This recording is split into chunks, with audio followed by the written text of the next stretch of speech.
there's any number of ways to go about attacking the four center squares. But let's check out, um, how white and black basically decides to attack the middle of this game. So as you can see, we keep having chess pieces that are moving towards the middle, which is very good. And now we're starting to see the rooks come into the game. So you can notice that black has this stuck bishop. That's actually pretty common when you're playing a chess game, is you have, especially when you're playing black specifically, because the pieces for white get to come out first. And if they cause black enough problems, then a lot of times this light square bishop gets delayed development. That means it doesn't develop like immediately. Okay, so here we go. Let's just look at the last few moves. And yeah, so how did both sides choose to develop their pieces? And the answer is they picked a square. So when you're playing chess, you can pick a square and develop your pieces to attack that square. So let's look at this game again, but now that we know that white is attacking d5 and black is attacking e5. Let's see how it goes. So, boom, d5 immediately attacked, e5 immediately attacked for black. Again, we attack right here with our knight, and they set up the bishop to come, to come here and then watch over that square. Bishop c4. Now see, this one's kind of tricky because it does not attack that square. So what do we think about that? There we go. We have an attack here. We have an attack here. Okay. There we go.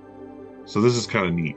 This knight moved from here to here so that it could attack white's d5 square that they've been targeting the whole time. So this is pretty neat. We have just a few more moves, but we already get the idea that you can look at the position and understand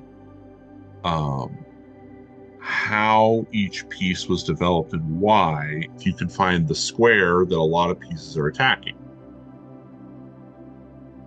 Another thing that you can do is pick two squares that you are going to attack at the same time instead of just one square.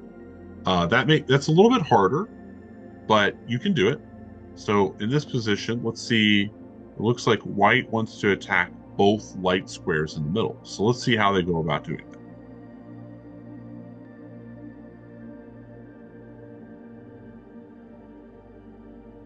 Oh, this messed up again. There we go.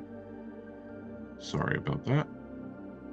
So as you can see, the bishop is attacking two squares in the middle. So let's see more of how that looks. So boom, he's attacking two squares. He's attacking one square, although he is trying to attack both. So once again, we see the knight jumping into the action, and it's attacking both of the light squares. Now, this is an interesting one. This knight attacks the two light squares that white has been trying to attack the whole time with their pieces. Well, by using the dark square bishop, which cannot affect light squares because dark square bishops only move on dark squares, we can pin this knight to the queen,